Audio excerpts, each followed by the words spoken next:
Ini pasti hari terburuk bagi ayam-ayam raksasa ini menyerang tempat ini di antara semua tempat. Ayam-ayam yang berantakan ini, yang biasa dikenal sebagai Beltos, mungkin makhluk yang buas, tetapi seluruh kawanan menemui kematian tanpa rasa sakit di tangan anak kita. Para penyadar yang seharusnya menangani ayam-ayam ini benar-benar terkesima, masih bertanya-tanya apa yang baru saja menghantam ayam-ayam ini.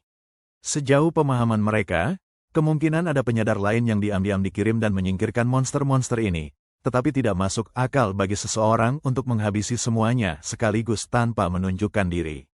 Bagaimanapun, tidak ada seorang pun di negara sial ini yang memiliki bakat yang diperlukan untuk memusnahkan segerombolan monster dalam sekejap. Nah, sedikit yang mereka tahu bahwa seseorang yang misterius itu tidak lain adalah anak kita, Kang Xiuho, pemilik restoran kecil yang sederhana yang kebetulan terletak di daerah yang diserang oleh makhluk berbulu itu.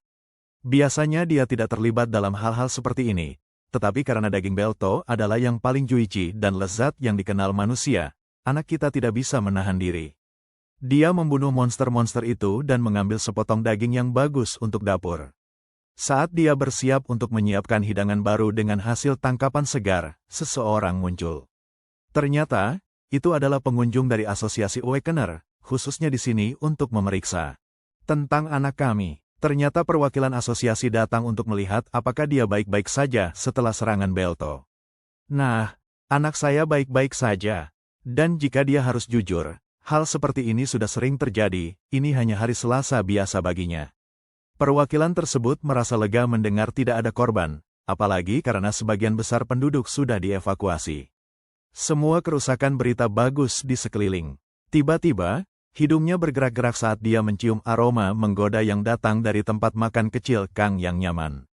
Bau itu begitu enak sehingga perwakilan itu tidak bisa menahan diri untuk tidak menginginkan sepotong, jika restoran tersebut sedang buka untuk bisnis. Anak kita tidak bisa berkata tidak kepada pelanggan potensial, atau bisa. Begitu pria dari asosiasi itu melangkah masuk, dia segera memperhatikan betapa bersih dan teraturnya tempat ini, hampir seperti set film dari sebuah drama Hollywood. Dia merasa seperti di rumah sendiri dan bersikeras untuk melihat menu sebelum memesan. Tapi, yang mengejutkannya, restoran Kang tidak mempunyai menu. Makanannya tergantung sepenuhnya pada bahan-bahan yang mereka miliki hari itu. Ini pada dasarnya adalah spesial hari itu.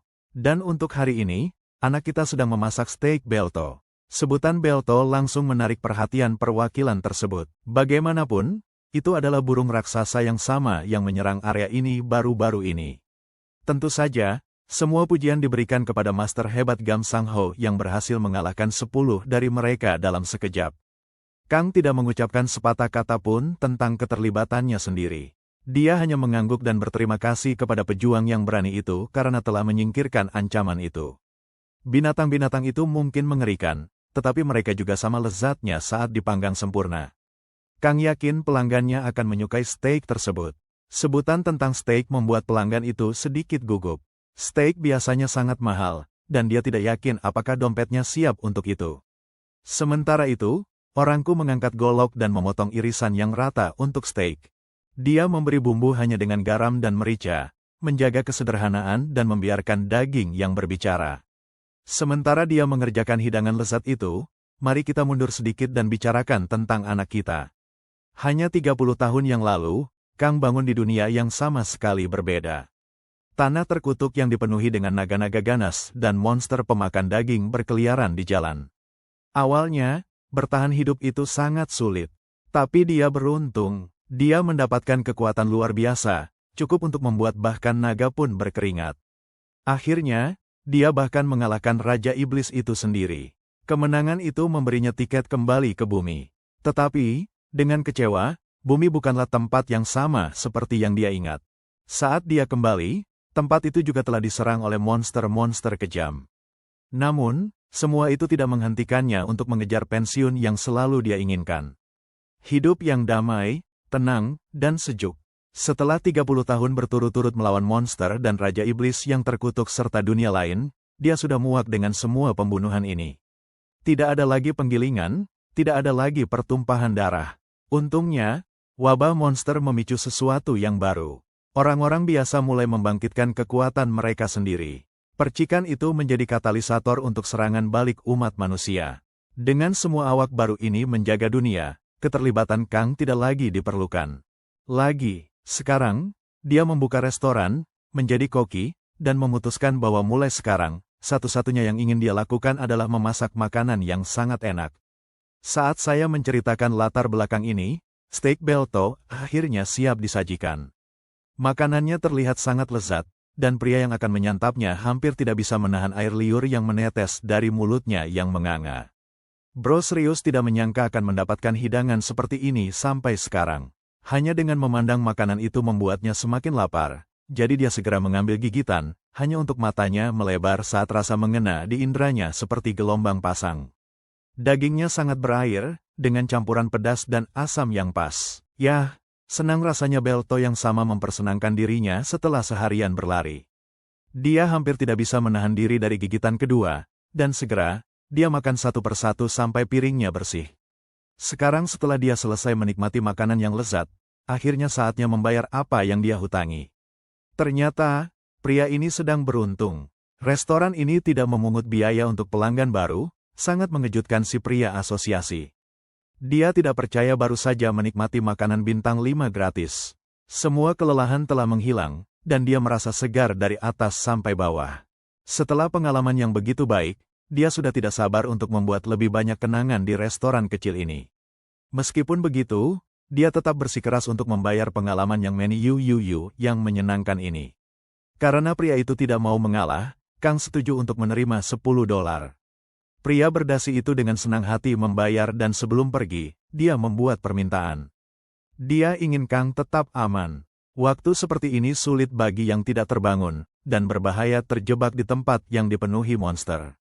Sebagai tindakan pencegahan, dia memberitahu Kang untuk segera evakuasi jika ada yang terjadi, dan bahkan memberinya kartu namanya jika membutuhkan bantuan.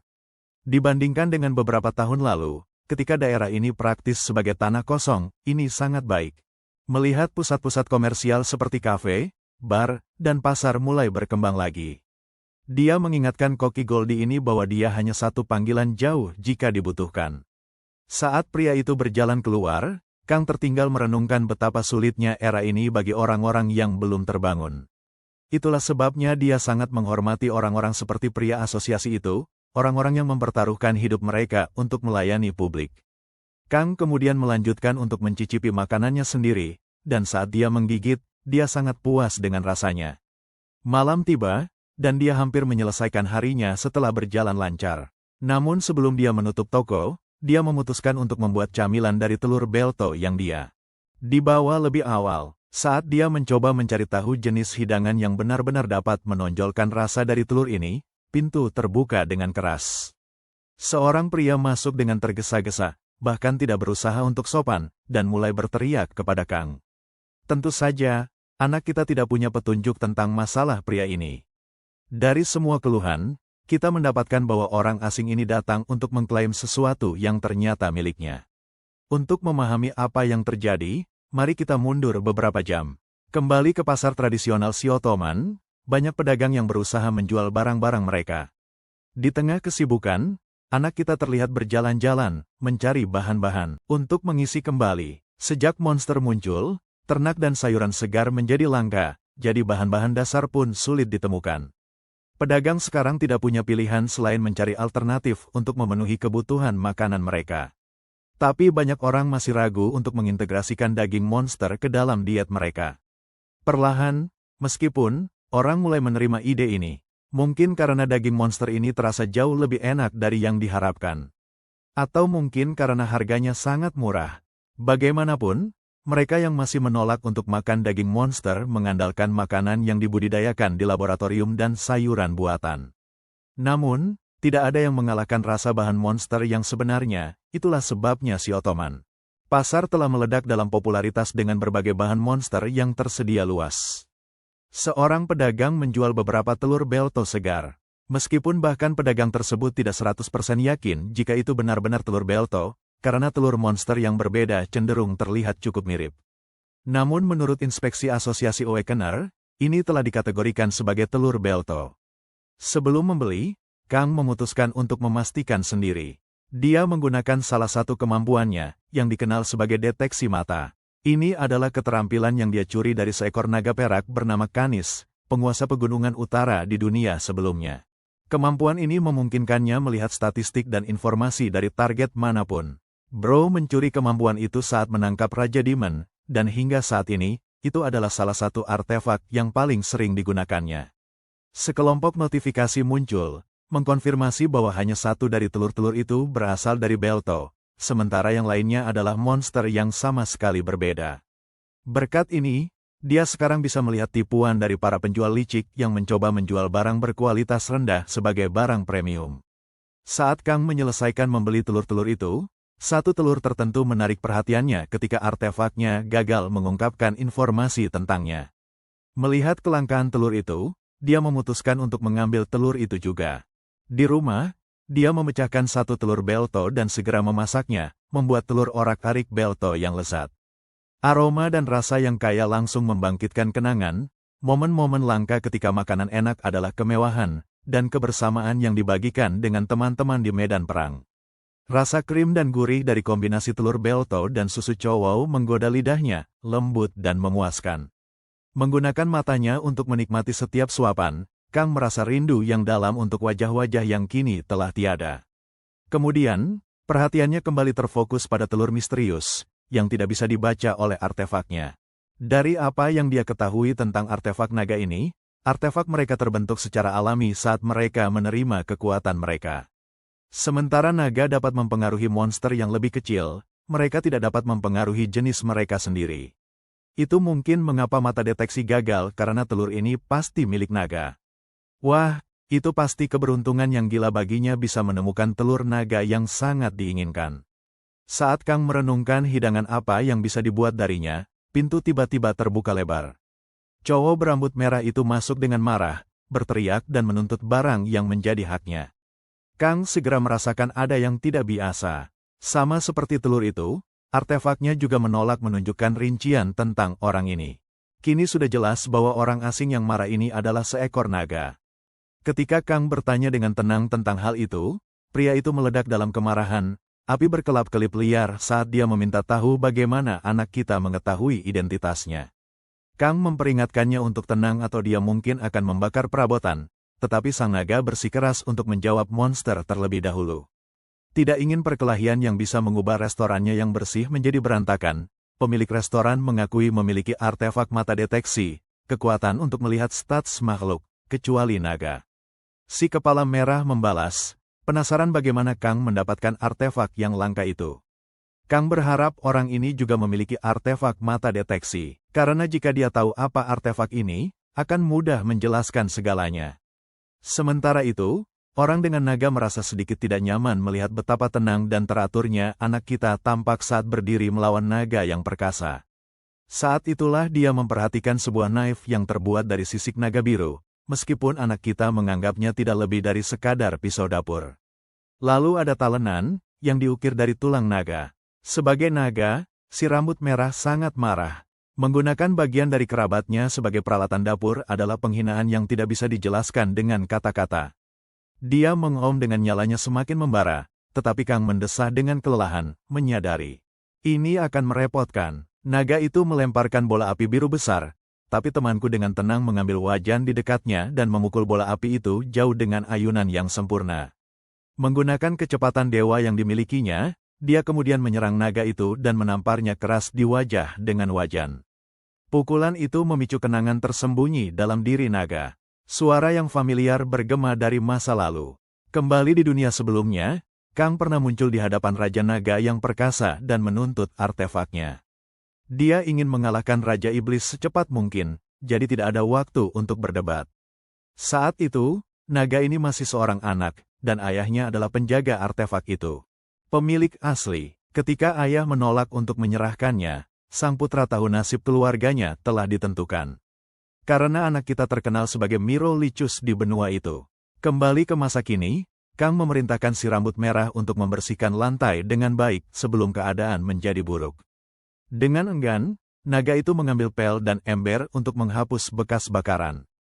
Sementara anak naga menyikat, Kang bertanya dari mana dia berasal, penasaran bagaimana orang yang berapi-api ini tahu begitu banyak tentang artefak detekti.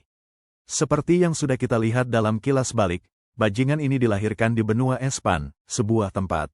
Di dunia sebelumnya tempat anak kita bertarung melawan Raja Iblis. Ternyata pria naga ini terjatuh di dunia baru melalui celah dimensi yang terbuka.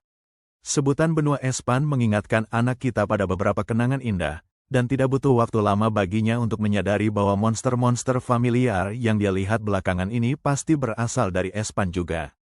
Kang kemudian memperkenalkan dirinya dengan gelar yang pernah dia pegang di dunia lama itu. Dia disebut Miro Licus, tapi di dunia ini, dia dikenal sebagai Kang Chai Olho.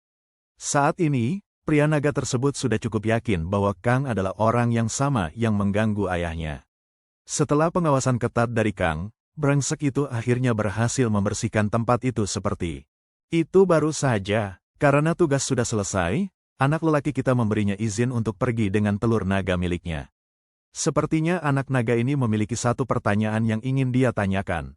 Mengapa dia tidak pernah mengembalikan artefak ayahnya setelah mengalahkan Raja Iblis? Kang dengan ingin tahu bertanya siapa ayahnya, dan anak yang sopan itu menyebutkan namanya. Egmont Rex. Nah, sepertinya anak lelaki kita ingat naga Rex itu. Tidak heran aura bajingan ini terasa begitu familiar. Dulu bajingan ini hanya seorang anak dari naga yang perkasa itu. Anak yang dimaksud tidak bisa menahan gemetar ketika Kang memintanya untuk mendekat. Melihatnya ketakutan, anak kami berjanji tidak akan menyakitinya. Lagi pula, dia sudah berhenti memukuli naga 30 tahun yang lalu. Tapi naga itu tidak mempercayainya. Lagi pula, Kang tidak terlihat seperti seseorang yang berusia 30 tahun. Kang kemudian bertanya berapa umur naga itu, dan naga itu segera menjawab bahwa dia berusia sekitar 50-an. Sebagai balasan, anak kami mengungkapkan bahwa dia berusia sekitar 60 tahun, menjadikannya lebih tua dari si naga. Tentu saja, naga itu tidak percaya. Kecuali Kang adalah anak seorang elf, tidak mungkin dia terlihat muda di usia 60 tahun. Dia punya gambaran yang cukup jelas tentang bagaimana penampilan manusia berusia 60 tahun. Dan pembunuh monster ini jelas bukan salah satunya. Orangku kemudian membuat bajingan itu ketakutan akan hidupnya ketika dia menunjukkan sifat sombong naga, dan bagaimana itu hanya bisa diperbaiki dengan hukuman yang sesuai. Tentu saja, naga itu tidak suka diancam. Dia mengungkapkan bahwa naga memang takut akan hidup mereka, dan dia tentu tidak ingin dibunuh. Saat itulah Kang menjelaskan beberapa kesalahpahaman yang beredar. Pisau bersisik dan talenan yang dimilikinya adalah hadiah. Dia tidak membunuh naga untuk mendapatkannya. Meskipun dia mengakui telah memukuli beberapa, dia tidak pernah membunuh satu pun. Dan untuk alasan mengapa dia tidak mengembalikan artefak itu. Artefak itu rusak selama konflik dengan Raja Iblis. Jadi bahkan jika dia ingin, dia tidak bisa kembalikan itu. Dia sangat menyesal atas kehilangan yang dia sebabkan, tetapi tidak ada yang bisa dia lakukan sekarang selain meminta maaf. Kang kemudian mengundang bajingan itu untuk minum, tetapi undangan itu terasa seperti penghinaan bagi anak naga. Berbagi minuman dengan manusia biasa tidak cocok untuknya. Tapi akhirnya pria itu menjadi mabuk total karena semua alkohol, sementara anak kita tetap sesadar biksu. Naga itu menyombongkan diri bahwa Kang adalah manusia pertama dalam sejarah yang diberi hak istimewa untuk berbagi minuman dengan naga. Nah, saudara kita tidak terkesan. Ini bukan pertama kalinya dia mendapatkan gelar manusia pertama dalam sejarah untuk sesuatu. Bagaimanapun, dia bertanya siapa yang meletakkan telur itu. Lagi pula, anak naga itu masih terlalu muda untuk melakukan hal itu. Tentu saja si anak merah sedikit terkejut dengan keberanian anak kita untuk mengatakan hal seperti itu, terutama karena naga jantan tidak bisa bertelur. Ternyata telur itu sebenarnya adalah adik dari anak merah ini. Tidak lama yang lalu, sebuah rift dimensial terbuka di sarang naga mereka, dan orang tua mereka keluar kota hari itu. Jadi dia dan telur itu terjebak di dunia ini. Sudah sekitar setengah tahun mereka terjebak di sini. Dia kemudian bertanya kepada Kang tentang perjalanannya. Ada rumor di Esbon bahwa dia menghilang setelah mengalahkan Raja Iblis. Dia bertanya-tanya apakah Kang tidak langsung datang ke bumi, dan kemana dia pergi selama waktu yang hilang itu. Kang mengklaim bahwa dia memiliki sesuatu yang penting untuk diurus. Setelah dia menyelesaikannya, dia kembali ke bumi. Kerabat naga itu bertanya lagi, heran mengapa Kang tinggal di restoran yang tidak berguna seperti ini padahal memiliki kekuatan untuk menyelamatkan dunia. Seorang manusia sepertinya bisa menguasai planet ini tanpa kesulitan. Sangat gila bahwa Kang belum melakukan apa-apa tentang monster-monster yang berkeliaran, dan lebih gila lagi bahwa dia bahkan belum mencoba untuk menguasai dunia. Lagi pula, manusia semua haus akan kekuasaan, mencari perang, egois, bajingan yang mementingkan diri sendiri. Dia masih ingat bagaimana, setelah Raja Setan pergi, manusia langsung mulai bertarung satu sama lain alih-alih menikmati kedamaian. Kang mengakui bahwa sifat manusia memang seperti yang digambarkan, tapi dia sudah tidak tertarik dengan hal-hal semacam itu lagi. Dia merasa bosan. Setelah bertarung melawan monster selama 30 tahun, dia tidak lagi menginginkan kekuasaan atau otoritas. Anak naga itu sebenarnya tidak mempercayai sepatah kata pun dari manusia biasa. Bagaimanapun juga, Kang memberitahunya untuk menjaga saudara satu-satunya dengan baik. Dan ya, kamu bisa benar-benar melihat betapa besar cinta si berambut merah terhadap saudaranya dari cara dia menggendong telur itu di pelukannya. Tak lama kemudian, telur menetas, dan si kecil akhirnya keluar dari cangkang sempit itu untuk merentangkan sayapnya dan belajar terbang. Kang bertanya kepada saudaranya yang beruntung apakah dia sudah memberi nama pada saudaranya. Sepertinya si berambut merah belum berpikir sejauh itu, jadi untuk sekarang, dia hanya memanggilnya anak yang baru menetas. Kang melanjutkan dengan pertanyaan lain, menanyakan jenis kelamin si kecil ini. Si berambut merah yang kesal berkata dia betina. Sepertinya anak laki-laki kita sudah sangat menyukai yang kecil ini. Tatapan lebih dekat menunjukkan bahwa dia terlihat seperti millet, tetapi dengan beberapa gigi kecil, yang membuatnya berpikir bahwa naga mungkin dilahirkan sebagai omnivora. Si merah jelas senang memiliki adik kecil yang begitu menggemaskan untuk menemaninya di dunia yang dingin dan asing ini. Ngomong-ngomong soal dunia, Kang dengan santai bertanya apakah keturunan naga ini punya tempat yang bisa disebut rumah di planet ini. Si merah tidak langsung menjawab, yang mungkin berarti mereka kemungkinan adalah gelandangan. Nah, dari apa yang bisa saya duga, orang saya akan mengundang mereka berdua untuk tinggal di restorannya, hanya jika mereka tidak punya tempat untuk disebut rumah. Di dunia lain, benua Espan, pernah terjadi badai mengerikan, yang menyebabkan para iblis bermigrasi bersamanya. Dan setiap hembusan angin dapat tercium bau pertempuran, membawa kembali kenangan nostalgia. Kenangan pada sosok tertentu dengan rambut panjang yang bercahaya. Orang ini dengan ceria membisikkan nama Myrolicious, mengingat minuman terakhir yang mereka bagi bersama. Mari kita kembali ke restoran kecil kita yang menyenangkan dan penuh kasih, di mana anak kita telah menyajikan steak hamburger yang tampak megah. Setelah memberi makan steak itu kepada naga dan saudaranya yang baru lahir, dia bertanya apakah mereka akan pergi sekarang. Tentu saja, sebagai bagian dari kebiasaan restorannya, dia bahkan tidak membebankan biaya untuk makanan itu kepada naga, meskipun sebenarnya harganya $10. Mendengar ini, naga berambut merah itu dengan penasaran melompat untuk bertanya apakah dia juga menawarkan layanan penginapan. Yang cukup banyak menunjukkan bahwa orang ini adalah tunawisma. Dia mungkin adalah naga yang kuat, tetapi inflasi akan lebih membunuhmu sebelum pedang akan melakukannya saat ini. Bagaimanapun, Kang merasa empati dengan situasi naga itu, memahami bahwa makhluk itu pasti merasa terasing setelah terjatuh ke dunia yang tidak dikenal. Naga dikenal sebagai makhluk yang bangga dan egois yang menikmati kebesaran mereka sendiri. Tetapi sensasi melihat naga merasa lemah dan kesepian, itu unik bagi kasus Kang. Dan dia percaya pemandangan seperti ini akan membuat para cendekiawan dari dunia lain menjadi tergila-gila.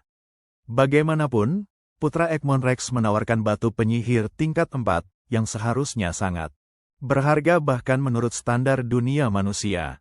Tapi saat mengantarkan simbol seperti itu, anak kita tak bisa menahan wajahnya dengan tawa yang tak terkendali. Sedangkan untuk bayi naga kecil yang baru lahir, dia tampaknya memiliki lubang hitam di perutnya dan masih ingin makan lebih banyak. Kang memberinya makan dan berpikir bahwa tinggal di dunia ini bersama naga bayi adalah masalah yang jauh lebih besar daripada hanya berusaha bertahan hidup di sini. Dalam beberapa hal, dia juga merindukan dunia lain, mengingat suara orang yang sama yang dia bagikan minuman. Rasa penyesalan menyelimuti dirinya, mengingatkannya bahwa dia tidak akan pernah bisa berinteraksi dengan gadis itu lagi. Meskipun dia menolak untuk menawarkan layanan akomodasi, dia sebenarnya memutuskan untuk melakukan tindakan baik bagi dua naga dan membiarkan mereka tinggal selama beberapa hari tanpa biaya. Tapi sebenarnya itu adalah cara bagi Kang untuk mengatasi kesepian batinnya, merasa terisolasi sendirian. Si rambut merah diberi tekanan karena anak kita terlalu banyak melakukan kebaikan yang harus dibayar nanti. Kang berpikir sejenak dan memutuskan untuk menunjuk jari ke bawah, membuka portal dimensional yang sebenarnya digunakan sebagai subspace pribadinya. Kasem, Goblin abadi, menyambut rajanya setelah sekian lama. Saya harus mengatakan bahwa goblin ini gila dan terlihat keren untuk monster peringkat rendah. Bagaimanapun, hal khusus tentangnya adalah dia tidak bisa mati di subruang dan merupakan pengelola dimensi Kang. Kasem menghormati Kang dengan memanggilnya raja, tetapi anak kita ini tidak suka dengan nama-nama kerajaan, jadi dia hanya menjaga kesederhanaan. Kasem bertanya apa yang dia cari, memohon kepada pria itu untuk meminta jumlah batu sihir yang mereka miliki di dalam subruang. Sang pengelola mengungkapkan bahwa ada jumlah yang hampir tak terbatas, tetapi ketika datang ke batu sihir berkualitas tertinggi yang pernah ada, mereka memiliki 5 dari batu itu dan 120 dari yang peringkat tinggi biasa. Kang dengan santainya melempar batu kelas 4 kepada Kasem untuk ditambahkan ke subspace, yang diterimanya tanpa bertanya. Dia sudah hampir mengakhiri percakapan ketika tiba-tiba teringat sesuatu. Sementara itu, naga berambut merah di sini tertegun, karena tidak percaya bahwa bahkan batu sihir peringkat tertinggi pun tidak ada artinya bagi orang ini. Kasem dengan sopan mengucapkan selamat tinggal kepada rajanya, sebelum mengingatnya sebagai Kang Chol Ho yang biasa dari dunia manusia saat dia pergi. Setelah itu, anak kita bangkit untuk memberikan serangkaian tugas kepada naga berambut merah untuk dia urus. Adegan kemudian melompat ke hari berikutnya, di mana kita bisa melihat bayi naga kesayangan kita sedang tidur. Bahkan ketika ada kehancuran di luar, dia sedang dalam keadaan koma saat ini. Bagaimanapun, Kang sangat kesal dengan kakak laki-lakinya yang bodoh yang solusinya untuk setiap masalah adalah menembakkan bola api ke segala sesuatu. Tujuan anak kita sebenarnya adalah untuk membantu naga memfokuskan napas apinya ke target yang tetap tanpa membakar lingkungan sekitar. Dia memiliki tusuk sate dengan sepotong daging. Naga itu membakar daging tersebut hingga warna yang indah, menyempurnakan apa yang dicari Kang. Dia juga cukup terkejut dengan jenis rapier yang diambil Kang dari dimensi lain, karena meskipun digunakan sebagai tusuk sate di sini, itu tidak terpengaruh oleh napas naga. Senjata ini sebenarnya bernama Recovery Shaft, dinamai setelah kurcaci berbakat Recovery yang mengabdikan seluruh hidupnya untuk menempa senjata ilahi. Ini bisa dianggap sebagai salah satu senjata terhebat di seluruh dunia. Tapi dengan lucunya, Kang menggunakan inventaris terbaiknya sebagai peralatan dapur, inventaris yang sama yang akan diperjuangkan orang-orang untuk mendapatkannya. Naga sedikit kesal karena dia menggunakan senjata itu secara tidak tepat, tetapi teman kita menggoda bahwa dia masih memanfaatkan inventarisnya jauh lebih banyak daripada naga, yang hanya mengumpulkan tetapi tidak pernah menggunakan apapun. Dari perilakunya saja, si berambut merah menyimpulkan bahwa kepribadian Kang seperti malam dan hari dibandingkan dengan naga. Juga, apakah kalian ingat agen pegawai negeri dari sebelumnya? Choi sangat senang berada di diner lagi, menikmati kombinasi makanan yang lezat yang disajikan oleh koki terbaik di sekitar, secara harfiah. Dia juga terkejut bahwa anak kita sudah punya karyawan baru yang bekerja di bawahnya, membuat naga itu terkejut. Di sisi lain, Choi mengungkapkan kemunculan dungeon baru yang tidak diketahui di jalur bawah tanah. Karena kemunculannya, Seo Daemun merekrut pemburu yang terbangkit untuk mengatasi ancaman tersebut. Mari kita eksplor bagaimana sebuah dungeon terbentuk atau apa yang diwakilinya di dunia ini. Kang memahami bahwa seharusnya ada tempat penyimpanan untuk monster, bertindak sebagai portal atau gerbang antara dan melintasi dimensi yang berbeda melalui retakan dimensi. Nah, itu sebenarnya juga cara dia berakhir di dunia ini, yang juga berlaku untuk Han, anak Ekmon Rex. Anak kita menanyakan tentang tingkat kesulitan dungeon dan menemukan bahwa itu seharusnya tingkat minimalnya. Yang juga berarti Kim Sang-ho dan tim Zankaku akan dikerahkan untuk menghadapi ancaman dari sisi Seo Daemun. Dia adalah orang yang sama dari awal cerita. Dari sisi Shinkon, akan ada Chaeyoung yang maju dengan timnya sendiri. Ini adalah nama yang bahkan anak laki-laki kami belum pernah dengar. Tapi ternyata, Seo Daemun dijaga oleh mage tombak sementara wilayah Shinkon berada di bawah perlindungan penyihir es. Referensi terdekat untuk karakter gadis ini adalah Esdit dari seri Akamega Kill bagi saya. Choi menunjukkan bahwa tim cadangan sedang dalam perjalanan hanya untuk jaminan. Itu sebabnya mereka mencari pelamar. Agen pegawai negeri menyatakan kesedihannya sendiri. Hatinya hancur setiap kali dia melihat posting pekerjaan untuk dungeon. Tapi sayangnya tidak semua orang beruntung dengan proses kebangkitan. Hanya yang terbaik dari yang terbaik yang dipilih untuk pekerjaan itu. Dan sangat menyedihkan bagaimana mereka semua memiliki keluarga yang harus diberi makan dan tapi mereka tidak bisa bergabung karena pangkat mereka.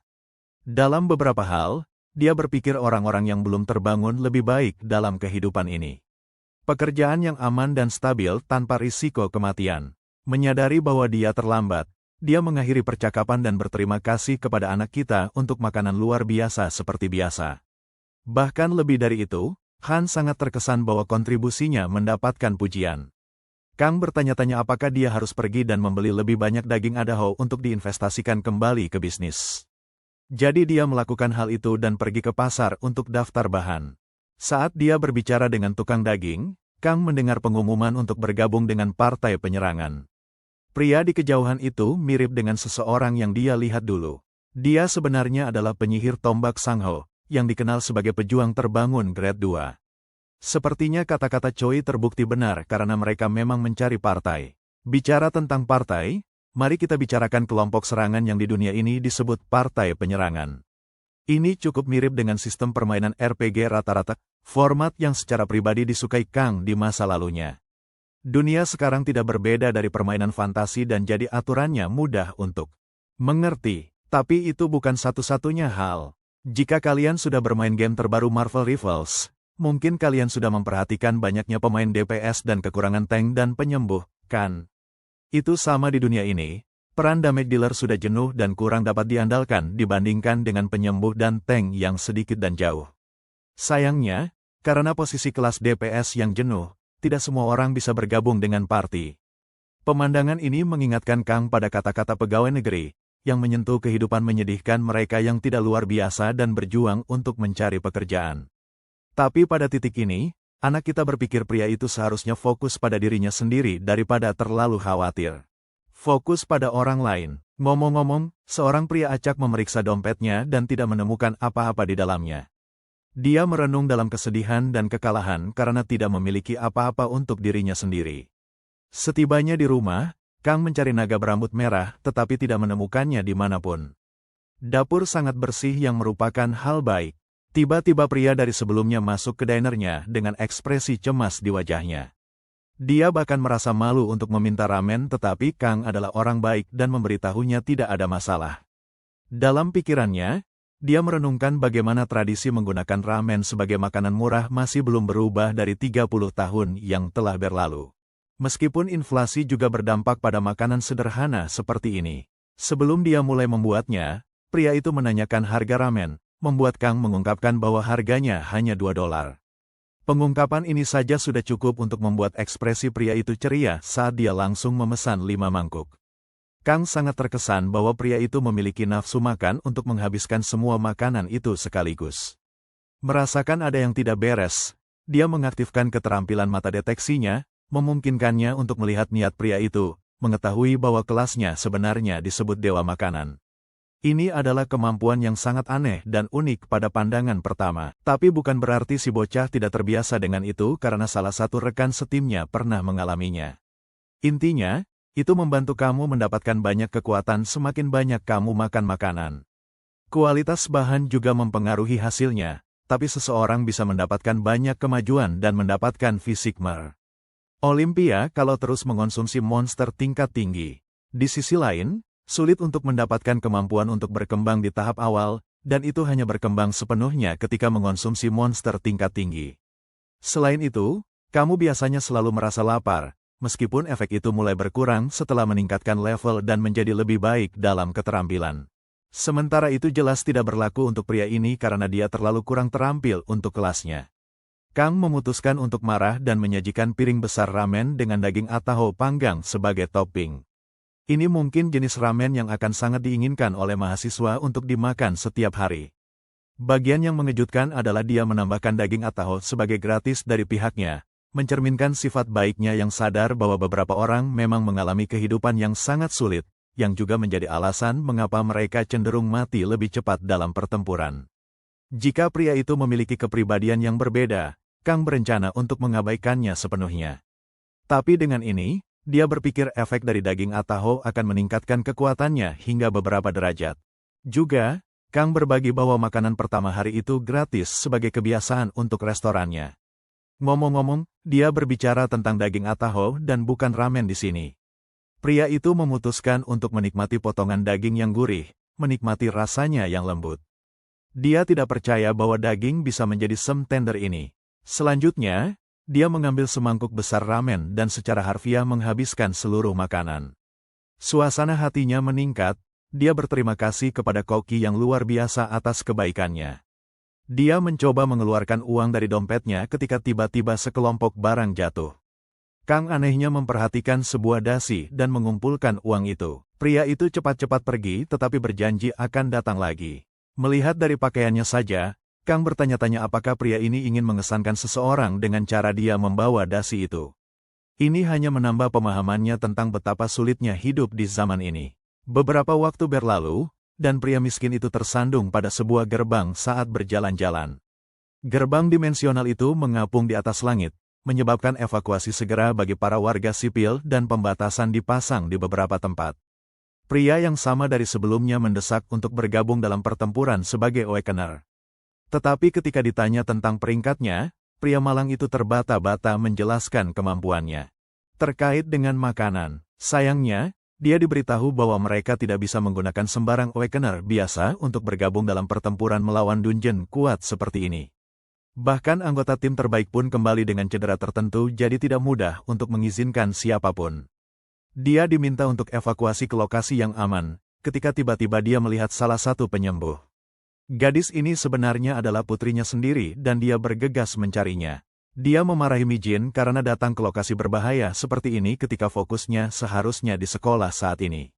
Gadis malang itu menjelaskan bahwa dia tidak bisa hanya duduk diam dengan banyaknya orang yang terluka di sekitar. Itulah sebabnya sekolah memobilisasi beberapa siswanya untuk membantu. Tapi dia bahkan lebih bingung menemukan ayahnya di sini. Dia tidak membutuhkan bantuannya dan bahkan melawan ayahnya sendiri ketika yang dia punya hanya kemampuan buruk untuk makan dan bekerja. Dia bahkan tidak pulang untuk memeriksanya dan sekarang dia tiba-tiba peduli. Dalam hati, Mijin merasa kesal pada ayahnya karena tidak hanya dia harus bekerja untuk mendapatkan poin beasiswa, tetapi sekarang dia juga membuatnya terlihat menyedihkan. Dia mendorongnya hingga kotak dasi jatuh dari tangannya. Mijin dengan dingin mengingatkan ayahnya bahwa dia bahkan tidak punya senjata untuk menyelamatkan dirinya sendiri. Berbicara tentang para Awakener, penyihir tombak Sangho tiba dan mengakhiri serangan penjara. Akibat dari pertempuran memerlukan para penyembuh untuk merawat para pejuang yang terluka, jadi Mijin harus bergegas untuk menyelamatkan mereka, meninggalkan ayahnya merasa tidak berguna pada akhirnya. Adegan beralih ke Kang, yang membahas konsep kelas sambil membersihkan pedangnya. Anda lihat, kelas mewakili jenis kemampuan tertentu. Pada dasarnya ada 5 tingkat atau tahap untuk mencapai tingkat keahlian tertinggi. Sekarang, ketika datang ke negara mereka di dunia ini, para pengawak seharusnya mengembangkan keterampilan mereka dalam sistem sekolah Chiver, yang pada dasarnya mirip dengan sekolah biasa, kecuali ditujukan untuk membantu para pengawak. Setelah menguasai tahap pertama dari kelas Awakener, seseorang mendapatkan kemampuan untuk memilih kelas kedua tergantung pada pilihan dan lingkungan mereka. Orang dapat menguasai 2 kelas juga, tapi dalam keadaan itu, mereka umumnya diperlakukan sebagai peringkat yang lebih tinggi oleh asosiasi. Namun, proses itu melibatkan usaha yang ketat, jadi itu di luar jangkauan bagi kebanyakan orang. Kang juga berbagi bahwa jika seseorang mendapatkan kemampuan yang buruk, kenyataan yang kejam adalah mereka tidak punya pilihan selain mencari sesuatu yang benar-benar cocok untuk mereka. Sekarang ada juga kelas ke-6, sesuatu yang hanya dikuasai oleh anak kita di pertarungan terakhirnya. Sejak saat itu, dia belum bisa melanjutkan ke kelas yang lebih tinggi, menyimpulkan bahwa itu sudah batasnya. Bagaimanapun, naga berambut merah datang berlari untuk mencari anak kita, mengungkapkan bahwa sesuatu yang signifikan telah terjadi. Adik perempuannya Kuel berhasil mengucapkan kata-kata pertamanya. Sekarang nama Kuel juga berita bagi anak kita, tapi saya rasa Han akhirnya memberi nama adiknya setelah semua. Dia mengungkapkan kata-kata Kuel. Marshmallow kecil yang menggemaskan dengan bahagia memanggil Kang sebagai papa, yang membuat hatinya meleleh. Ini benar-benar imut. Dan juga ternyata bahwa naga bayi itu sebenarnya menamai dirinya Kuel untuk menunjukkan bahwa dia adalah penduduk dunia ini. Bagaimanapun, Marshmallow yang bisa merasakan berada di sini mengulang kata papa, membuat Kang mengelusnya dengan main-main. Dia berbagi bahwa naga itu istimewa, karena mereka diberkahi dengan penguasaan kelas saat lahir. Mereka berdua penasaran kelas apa yang dikuasai oleh naga kecil ini, dan mereka bersemangat untuk mengetahuinya di masa depan. Tiba-tiba seorang pengunjung tak terduga datang. Dia adalah pria bermasalah yang sama seperti sebelumnya, dan dia memesan hal yang sama lagi. Sementara Kang duduk di depannya, Han menyiapkan makanan. Pria itu mulai berbicara tentang pertemuan menyedihnya dengan putrinya saat mencoba bergabung dengan kelompok serangan, mengungkapkan betapa putrinya putus asa untuk mendapatkan beasiswa melalui menyembuhkan yang terluka. Melihat dia bekerja sangat keras membuat hatinya hancur, dan dia bahkan tidak bisa membantunya dan disuruh untuk mengungsi karena dia adalah seorang awakener yang buruk tanpa kekuatan yang terlihat. Sedangkan untuk putrinya, dia memiliki kekuatan penyembuhan yang luar biasa bahkan untuk usianya, menempatkannya di antara awakener kelas 3. Nilai-nilainya juga tidak main-main. Gadis itu memiliki segalanya, dan hanya masalah waktu sampai dia diakui dengan baik oleh asosiasi. Ketika dia pertama kali datang ke restoran, dia sebenarnya ingin pergi ke sekolahnya untuk hari observasi tetapi tidak bisa menemukan pakaian yang sesuai dengan anggarannya. Jadi yang bisa dia lakukan hanya membeli dasi, terlihat menyedihkan tetapi tetap berusaha sebaik mungkin. Pada titik ini, dia percaya bahwa lebih baik baginya untuk melupakan pengamatan kelas. Lagi pula, dia adalah seorang ayah yang bahkan tidak bisa mendukung putrinya sendiri. Pria itu benar-benar hancur, mengungkapkan bagaimana bahkan dalam situasi yang menyedihkan ini, dia kelaparan. Kang mendengarkan kata-katanya dengan pikiran terbuka, mendengar bahwa dia adalah seorang yang sederhana terkait makanan yang harus bergantung pada banyak makan agar suatu hari bisa berguna. Tiba-tiba, anak kita bangkit untuk berbicara kepada karyawannya, dengan aneh menanyakan apakah dia oke untuk menggemukkannya. Komentar ini saja mengguncang dunia Han, karena dia berpikir dia akan dimasak seperti sisa monster. Kang mengungkapkan bahwa itu hanya lelucon, dan juga memperhatikan kulit kuel yang rontok. Sebuah ide muncul di benak anak kita saat ia berencana memanfaatkan kulit tersebut, meskipun Han mengeluh karena ingin menggunakannya sebagai kenang-kenangan. Makanan disiapkan, menghasilkan semangkuk ramen etaho ekstra besar yang menggugah selera. Pria itu menyadari bahwa itu mirip dengan yang dia makan terakhir kali, dan Kang tidak masalah jika dia makan sepuasnya. Dia mengamati pria itu makan makanan itu sampai selesai. Pria itu membayar untuk makanan tersebut, dan sebelum pergi, mengucapkan terima kasih kepada Kang karena telah mendengarkan telinga di saat membutuhkan. Saat dia pergi, Kang yang bijak meninggalkan nasihat yang sangat saya sarankan kepada semua orang yang menonton video ini untuk diikuti. Hidup itu sulit bagi semua orang. Dia memahami bahwa hidup akan lebih baik jika beberapa hal lebih mudah daripada yang lain. Menurut Kang, orang-orang yang bekerja keras setiap hari pada akhirnya akan mengalami keberuntungan. Jadi, dia mendorong pria yang bermasalah itu untuk mencoba lagi besok, dan bahwa dia akan selalu ada untuknya seperti bahu yang dapat diandalkan. Kang memberinya senyuman yang manis dan mengantarnya pergi. Juga, tanpa sepengetahuan pelanggannya, dia juga menginfus kulit ular naga sebagai bagian dari makanan, jadi itu pasti akan mempengaruhi pertumbuhan pria itu nanti. Kang bingung mengapa dia repot-repot membantu orang asing. Mengelus wajah marshmallow kecil itu, Kang mengungkapkan bahwa itu karena ayahnya sendiri menjalani kehidupan yang bermasalah seperti itu, jadi mungkin itu sebabnya. Di scene berikutnya, kita menemukan pria yang sama pulang ke rumah untuk menemukan putrinya yang sedang tidur. Dia juga memperhatikan bahwa Mijin mengambil dasi dan membawanya pulang. Gadis malang itu berbalik untuk meminta maaf atas apa yang dia katakan kepada ayahnya sambil air mata mengalir dari wajahnya. Dia merawatnya dengan lembut dan juga meminta maaf. Menginternalisasi betapa dia merasa malu atas semua hal yang telah dia lakukan dan untuk situasi yang tidak nyaman. Hidup yang dia paksa untuk dijalani. Tapi bahkan setelah segala sesuatu, meskipun dia mengalami kesulitan, dia masih mencintainya yang paling. Keesokan paginya, dia bergegas ke lokasi kerja dengan cepat. Dia terengah-engah saat perekrut meminta kartu pendaftarannya dan mengetahui bahwa itu adalah Kim Manho yang sama dari terakhir kali. Dia adalah pemain yang gagal dan melakukan pekerjaan buruk pada insiden bagian tidur terakhir kali di penjara Yongdengpol. Jelas akan menjadi masalah jika dia melakukan hal yang sama lagi. Tetapi untungnya, tim Zankaku menyelamatkan mereka terakhir kali, jadi segala kerugian dapat dicegah. Hanya kali ini, dia hanya ingin Manho memberikan yang terbaik. Gerbang itu mengeluarkan energi gelap di atasnya, sementara perekrut memimpin akhir proses rekrutmen saat tim mereka siap untuk pergi. Pagi itu segar dan anak kita bersantai dalam perjalanannya ketika tiba-tiba ia melihat kekacauan terjadi di depan matanya. Bahkan Sang Ho tidak bisa percaya situasi telah menjadi setegang ini. Dari informasi yang mereka terima, tercatat bahwa tim anggota Awakener kelas 5 hingga 7 telah memasuki dungeon. Dan untuk mimpi buruk terburuk mereka, bos tersembunyi telah muncul di dungeon yang sama tempat ayah Mijin pergi. Mari kita menyelami lebih dalam ke dalam dungeon. Itu seharusnya menjadi lingkungan tipe hutan di mana Manho segera diserang oleh dinosaurus yang keluar langsung dari Jurassic Park. Bro secara refleks melakukan uppercut ke raptor sialan itu dan membunuhnya dengan satu serangan, menunjukkan bagaimana dia merasa aneh, termotivasi dan dipenuhi energi. Dia juga seharusnya merasa lapar sekarang, tapi sejauh ini tidak ada yang terjadi. Tiba-tiba salah satu anggota partai menunjuk keretakan mengejutkan di dalam dungeon.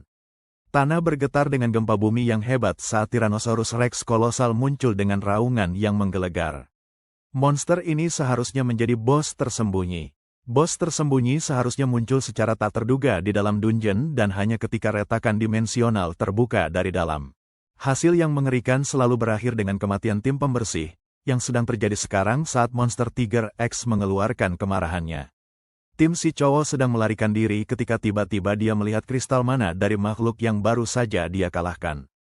Kristalnya sebenarnya cukup bagus dan akan memberinya keberuntungan yang bagus jika dia bisa menjualnya. Keputusasaan Manho membuatnya berlari menuju kristal-kristal tersebut, yang merupakan keputusan yang sangat nekat karena dinosaurus raksasa itu mengejarnya. Bagian yang paling lucu adalah alih-alih langsung memakannya di sana, monster itu menanduknya hingga terbang. Dengan hanya satu pukulan, Manho menyadari betapa buruknya dirinya sebenarnya. Dia dengan bodohnya berlari ke dalam penjara demi kebahagiaan putrinya. Kenangan manis tentangnya mengalir di benaknya, kembali ke saat pertama kali dia memeluknya. Kata-kata putrinya menjadi bahan bakar baginya untuk bangkit. Mati di sini berarti Mijin akan tak berdaya sendirian. Mengumpulkan keberanian dan kekuatannya, ia berdiri tegak dan menghadapi monster Tiger X. Bahkan melawan kekuatan bos yang begitu buas, dia tetap teguh, menolak kenyataan perjuangan putus asa. Semangat manusia Manho yang tak terpadamkan mengalir dan ia memfokuskan kekuatannya ke dalam satu pukulan ke mulut makhluk itu, menghasilkan efek peringkat yang mengejutkan. Akhirnya, dia telah berkembang dan berhasil menghentikan serangan monster itu juga. Dia tidak lagi merasa lapar atau sakit. Bahkan Tiger X terkejut dan mencoba untuk melahap manusia itu lagi dengan terburu-buru menyerangnya. Tapi Manho sedang berada di momen penuai auranya karena pria ini benar-benar menghentikan sebuah dinosaurus raksasa dengan kedua tangannya. Meskipun dia didorong mundur, itu tidak menghentikannya dari kehilangan pertempuran. Manho berniat untuk mempertahankan posisi ini selama mungkin. Kabar baiknya adalah, penyihir tombak dan kelompoknya telah tiba sebagai respons terhadap peringatan bos tersembunyi. Dia terkejut menemukan pria biasa yang menghalangi Tiger X kelas 2 sendirian. Sekarang itu disebut ketekunan. Saya sangat suka cara cerita ini tidak hanya tentang mengagumi karakter utama, tetapi juga mengembangkan karakter sampingan. Sang Ho memuji pria hebat itu karena mampu bertahan, dan bahkan berniat untuk mengambil kartu namanya setelah pertarungan. Mengenali keterampilannya, kita mengetahui bahwa evolusi Manho telah melompat ke kelas Shikshin, yang berarti bahwa dia sekarang lebih mirip tank dengan kekuatan DPS. Ini adalah semacam keterampilan unik, sebanding dengan Mer, Fantastic dan Wolverine dari Marvel Rivals. Adapun Kang, dia mengamati dari samping, sangat senang bahwa Manho dapat menerima evolusi kelas 3. Ini adalah hal yang baik secara keseluruhan, karena penyihir tombak secara pribadi membantunya evakuasi. Cukup bertarung, saatnya kita kembali ke diner. Marshmallow kami yang berharga menguap dengan betapa mengantuknya dia, sementara pembicaraan tentang kekalahan bos tersembunyi menggema di berita. Kim Manho disorot sebagai pahlawan yang membantu partinya bertahan. Menahan serangan khusus bos, dia berhasil mencapai evolusi kelas 3, meraih gelar MVP di Raid. Dia muncul di surat kabar juga, dan putrinya tampak lebih bangga dari sebelumnya. Asosiasi Pembangkit juga memutuskan untuk memberi penghargaan kepada pria ini dengan penilaian yang benar dan mengompensasinya dengan banyak uang. Sambil menangani bayi naga dengan lucu, Kang bertanya-tanya apakah dia sibuk membaca koran. Beratnya tampaknya meningkat, dan dia masih tetap sama dalam memanggilnya papa. Meskipun Kang menolaknya, si mungil yang menggemaskan memandangnya dengan mata yang begitu manis sehingga dia benar-benar tidak bisa menang melawannya. Siaran itu membahas berita lain mengenai seorang pencuri yang telah menjadi sakit kepala yang konsisten bagi banyak pedagang di wilayah Bulan Saota. Penjahat ini tampaknya menyukai barang-barang berkilau, dan bertanggung jawab atas pencurian barang-barang berkualitas rendah. Mana kristal dengan kecepatan yang mengkhawatirkan, sampai pada titik di mana asosiasi memutuskan untuk turun tangan. Ini pada dasarnya adalah peringatan kepada semua orang untuk waspada terhadap pencuri ini sampai dia tertangkap. Anak kita cukup terhibur dengan berita ini, dan dia bahkan lebih terkejut ketika si kecil membawakan segelas air untuk diminum. Aku merasa berdebar setiap kali dia mengambil alih cerita pada titik ini. Ngomong-ngomong, Han cepat-cepat menyela untuk menghentikan anak kita dari meminum air sialan itu. Yang lebih parah, dia memiliki aura kekerasan tanpa alasan, tetapi sebenarnya karena air itu mengandung banyak kuman. Ternyata, Kuel belajar tentang konsep sumur dari buku ilustrasi. Dan baiklah, kamu mungkin berpikir, jadi sebenarnya tidak seburuk itu, kan? Tapi inilah twist ceritanya. Naga idiot ini tidak bisa membedakan antara air toilet dan sumur. Wajah Kang secara harfiah berubah menjadi, apa yang baru saja kamu katakan padaku? Karena dia hanya sejengkal dari meminum air yang sama. Adegan lucu ini beralih ke kunjungan ketiga Choi ke restoran, dan dia benar-benar kagum dengan kakdugi yang dibuat Kang kali ini. Yang lebih menarik, Manho tiba di tempat makan terlihat sangat berbeda dari penampilannya sebelumnya, dan dia juga membawa seorang teman, Kapten Maget Tombak yang sama yang telah mendengar banyak cerita tentang kedai dan pemiliknya. Choi berdiri dengan terkejut dan hormat, sementara penyihir tombak agak kecewa menemukan seorang agen dari asosiasi di sini. Agen itu cukup terkejut mengetahui bahwa Manho terkait dengan penyihir tombak. Ternyata, Manho telah mendapatkan identitas baru sebagai pejuang Shikshin, yang tampil sangat baik dalam serangan baru-baru ini. Dari interaksi ini, anak kita belajar bahwa setelah melakukan sesuatu yang patut dipuji di dunia ini, nama baru melekat pada nama lamamu. Manho sangat bersyukur atas kebaikan yang ditunjukkan oleh pemilik kedai kepadanya saat dia tidak memiliki apa-apa. Di sisi lain, Kang mengungkapkan bahwa dia menantikan kedatangannya. Seperti biasa, ramen adalah pesanan umum orang ini. Untuk penyihir tombak, dia ingin mencoba yang sama. Makanannya disajikan dan, Manho menghabiskannya seperti biasa dalam satu suapan, mengesankan kapten dengan nafsu makannya. Dia merekomendasikan Manho untuk mengunjungi sekolah putrinya, karena akan memakan waktu bagi dia untuk menyelesaikan bagian makannya. Dia tidak ingin Manho tinggal tanpa alasan ketika dia punya waktu luang, dan memberinya 1 hari istirahat untuk sekarang. Jadi begitulah cara orang ini pergi, sementara anak kita terkesima dengan kualitas makanan mereka. Hubungan kerja yang sehat. Menariknya, tempat itu menjadi sangat sepi, jadi dia berbalik dan melihat kapten terlelap di kursinya. Di adegan berikutnya, kita melihat sekilas interaksi panas antara Maget Tombak dan Kang. Sang kapten marah besar karena anak kita menyentuh makhluk ilahi dan akhirnya membuatnya marah. Binatang itu memberikan senyuman jahat sebelum meledakkan api ganasnya.